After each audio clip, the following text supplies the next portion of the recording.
7 kids, 7 different baby daddies. And I do receive 3K, 3,000 in EBT food stamps. 3K in EBT a month is not something you want to flex on. That literally shows how much you cannot provide for the children you kept on having. How do you have 7 different baby daddies and you were giving birth since the age of 14? Don't they say one of the biggest causes for destruction of home families in the black community is having children who have no father figure? All right, guys, I know you guys heard of these stories. I had an aunt, rest in peace, Aunt Linda. She had 5 boys, and she had public assistance as long as she was alive. I remember coming over to a new house every 2 years. She was on Section 8, and she worked that system. And at the end of the day, they have people out here that sell the food stamps and, basically do all of these things and basically make public assistance a whole lifestyle. Now, you guys just seen this woman. She said she gets 3K in food stamps. Wow. And she has 7 different baby daddies. And she has 7 kids. So that means that each dude that she had sex with out of that 7, she had a child with. And she looks pretty young too. I think the man said since like 14 years old. And, that's just sad. That's just very sad. I look at the parents in these situations. They allow their children to go down that road. And, I know a lot of family members and people in the hood where I grew up. The women tell the little girls, if you get pregnant, you better go down there and get your WIC and your food stamps.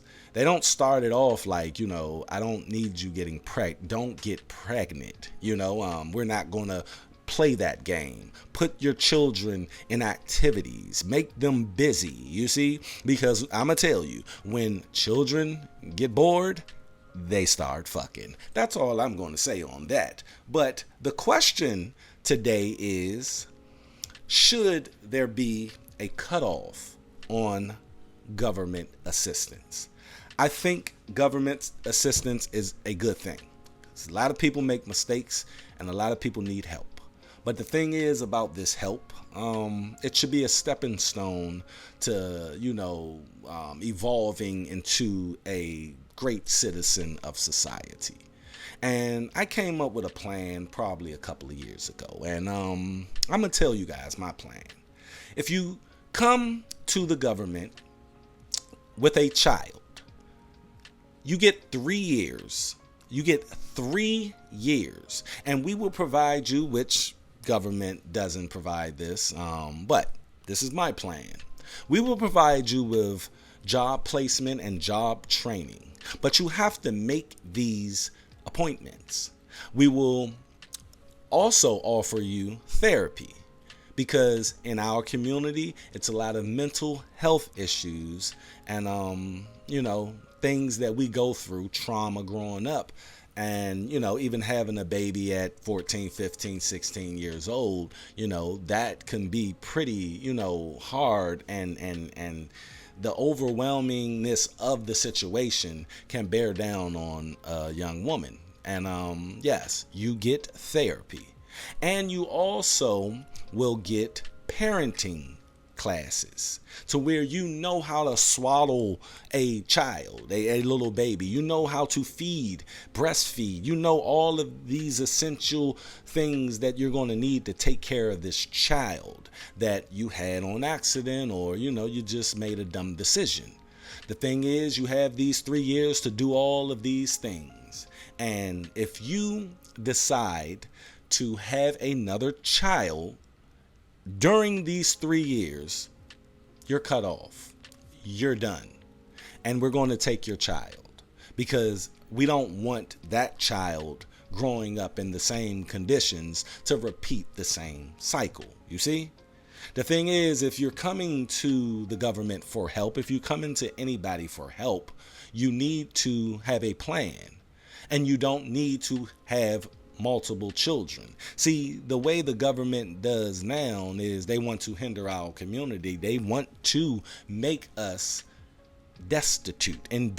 They want to make us dilapidated. They want to make us in poverty for the rest of eternity.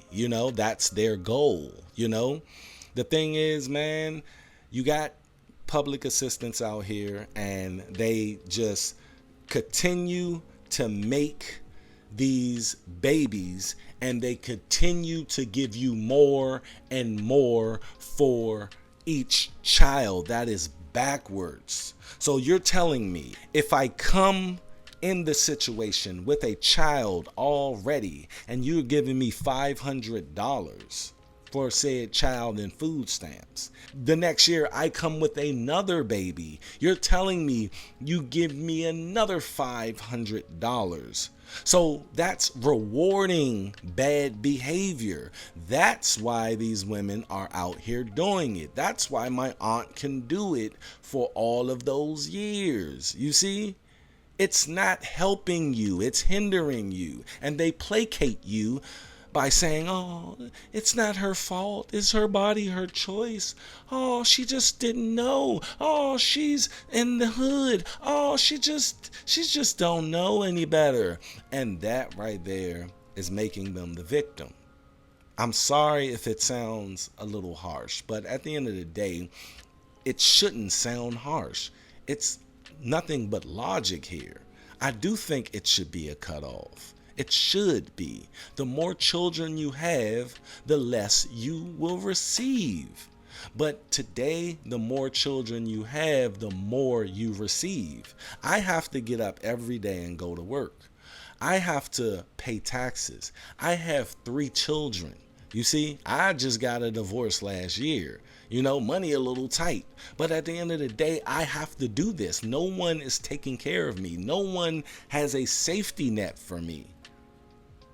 But the government tells you it's a safety net, so that's why women do it. The thing is, you're not going to get rid of it completely, but you can minimize it by letting these people know that with bad behavior and bad decision making can lead to your kids getting taken or you're not getting no help.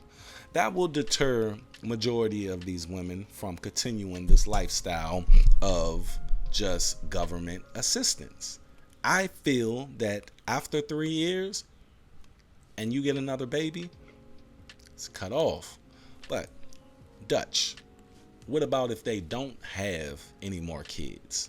I can answer that. After 3 years and you got therapy and you got parenting classes and you're showing that you can work and you can take care of your child. The thing is, you're graduating now. But say you're not ready. I say add on another 2 years to get the person together. So you have 5 years to get yourself together. And by that time, that kid will be going to school. Now you understand how to be a parent because you had a little help and you're using it for a stepping stone. My mother, she got laid off of Children's Hospital back in 1993. And she went on public assistance. I remember this. And I remember having physical food stamps. You guys know if you're 40 and up, I remember this. But my mother used that as a stepping stone because she did not want to be told what to do. Because right then and there, once you get the public assistance, they dictate your life. They dictate your home life. They used to come in your house to see if you had a man in there. They don't do that anymore, but that's what they used to do. And the thing is, man, my mother, she got off of that. She got a job at Shoppers Food Warehouse, a grocery store, and then she got a job at the Census Bureau. And she worked there for the rest of her life. The thing is, man, I do believe in public assistance, but I don't believe in it being a lifestyle. You guys go down in the comment section and tell me what you think of this situation. And if you are finding my channel for the very first time, some videos just popped up on the screen. Goes a little deeper into the channel on what I talk about. Give me a like, man. Give me a like. Help somebody else discover the channel. And I appreciate you guys coming through, man. Subscribe and share the video if you can. I'm out. Y'all be safe. I will catch you down the road. Peace.